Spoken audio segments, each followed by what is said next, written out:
Laura and David Thompson had always dreamed of owning a beautiful, historic home. So, when they stumbled upon a grand Victorian-era house nestled in a quiet neighborhood, they knew they had found the perfect place. The house was old but well preserved, with ornate woodwork, stained glass windows, and an expansive kitchen that immediately caught Laura's eye. The couple moved in quickly, eager to make the house their own. Laura, a food enthusiast and amateur chef, was particularly excited about hosting dinner parties in their new home. The kitchen, with its vintage stove and spacious layout, seemed the ideal place to create culinary masterpieces. To celebrate their new home, Laura and David decided to host a dinner party for a few close friends. They spent days preparing, planning an elaborate menu, and decorating the dining room with candles, fresh flowers, and antique silverware they had found in the house. Everything was set for a perfect evening. On the night of the dinner party, the house was filled with the warm glow of candles and the rich aroma of roasting meat and freshly baked bread. Laura bustled around the kitchen, putting the finishing touches on the meal while David greeted their guests at the door. Their friends, Mark and Emily and Susan and Tom, arrived, full of compliments for the house and excitement for the evening. The group was close-knit, having known each other for years, and the atmosphere was light and filled with laughter. As they settled into the dining room, Laura brought out the first course, a creamy butternut squash soup, garnished with fresh herbs. The guests eagerly dug in, praising Laura's culinary skills. But as they ate, a strange tension seemed to fill the room. "I don't know if it's just me," Susan said with a nervous laugh, "but does anyone else feel like we're being watched?" David chuckled, dismissing the comment. "It's an old house, probably just the creaks and groans of the wood settling." The others nodded, trying to shake off the uneasy feeling, but the sensation lingered, an unsettling undercurrent that none of them could quite explain. As Laura returned to the kitchen to prepare the main course, she noticed something odd. The stove, which had been turned off, was now glowing red-hot, as if it were being used. Confused, she checked the knobs. They were all in the off position.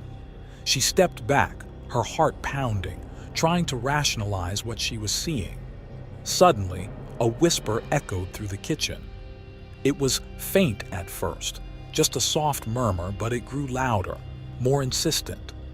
The words were unclear, but the tone was unmistakably malevolent. Laura froze, the hair on the back of her neck standing on end. She looked around, but the kitchen was empty. The whispering continued, filling the room with a cold, oppressive presence. Panicking, she grabbed the roasting pan and hurried back to the dining room, hoping to shake off the eerie experience. As she served the main course, a perfectly cooked beef roast with vegetables, the guests started to chat again, though there was still an underlying tension in the air. But as they began to eat, things started to go horribly wrong. Emily was the first to notice. She had just cut into her slice of roast when it suddenly slid off her plate, as if pushed by an invisible hand. She gasped, staring in disbelief as the meat moved on its own, landing on the tablecloth. "What the hell?" Tom muttered, his fork clattering to the table as his vegetables began to shift on his plate. The others quickly noticed similar occurrences: food sliding, utensils rattling, and glasses tipping over without being touched. The laughter and conversation died instantly, replaced by a stunned silence. The guests looked at each other, fear slowly dawning in their eyes. "Is this some kind of joke?" Mark asked, his voice tight with anxiety. David, just as shaken, shook his head. "No, I have no idea what's going on." The whispers returned, louder this time, filling the dining room with a chorus of disembodied voices.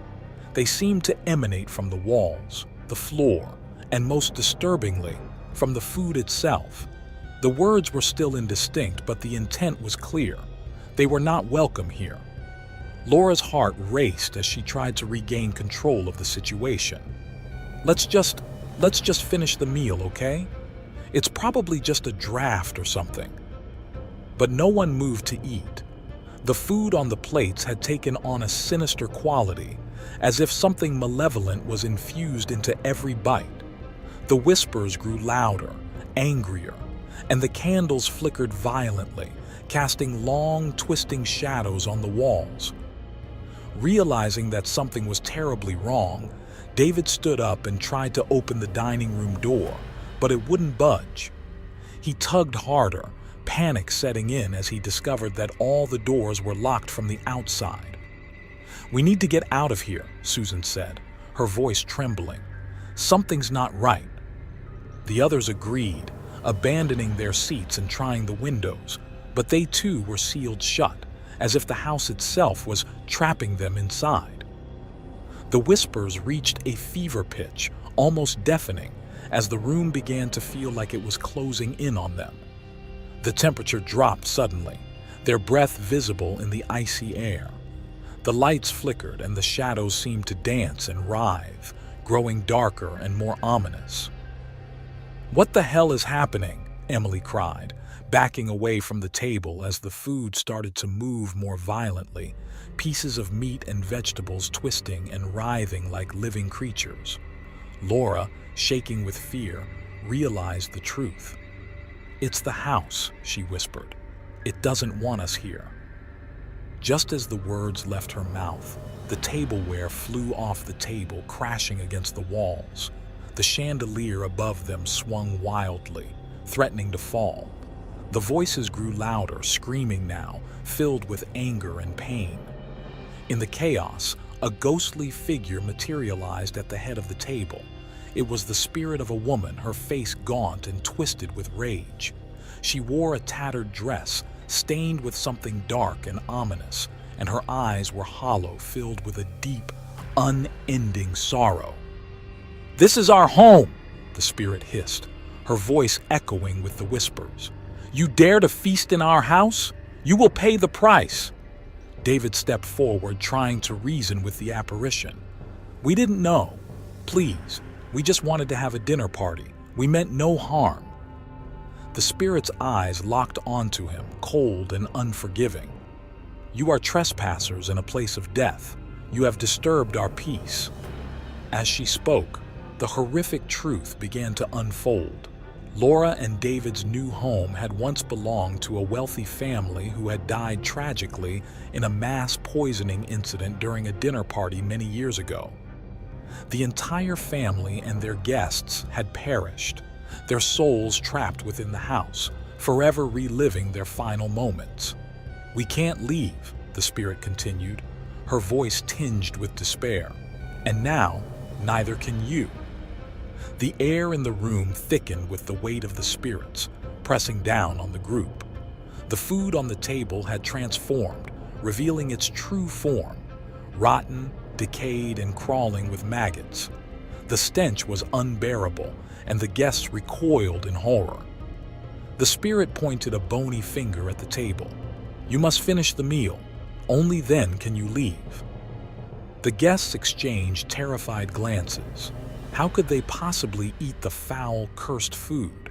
But the alternative was clear: remain trapped in this nightmare, forever tormented by the vengeful spirits. Reluctantly, Laura reached for a fork, her hand trembling.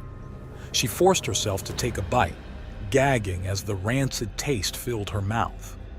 The others followed suit, choking down the disgusting food, tears streaming down their faces. With each bite, the voices grew softer, the temperature began to rise, and the shadows receded. The spirit watched them closely, her expression unreadable, as they struggled to finish the meal. Finally, after what felt like an eternity, the plates were empty. The room fell silent, the oppressive atmosphere lifting slightly. The spirit nodded, a flicker of sadness in her hollow eyes. "You may go," she whispered before fading away into the darkness. The doors and windows creaked open, and the guests wasted no time in fleeing the house. They stumbled out into the night, gasping for fresh air, their bodies trembling with the aftershocks of their ordeal. Laura and David stood on the lawn, staring back at the house in disbelief. The once welcoming home now loomed over them, dark and foreboding. They knew they could never return. "We're never coming back here," David said, his voice hoarse. Laura nodded, tears welling up in her eyes. "We'll sell it, move far away." The others agreed, vowing to never speak of what had happened. They left in silence, their friendships forever scarred by the horrors they had endured. Months later, the house sat empty, its windows boarded up, and a "for sale" sign planted in the overgrown front yard. Rumors began to spread about the cursed house, of the tragic events that had taken place within its walls, and the ghostly dinner party that no one survived. But as time passed, new owners eventually moved in, drawn by the allure of the historic property and its bargain price. And on the first night in their new home, they decided to host a dinner party to celebrate. Little did they know, the table was already set, and the guests of honor were waiting.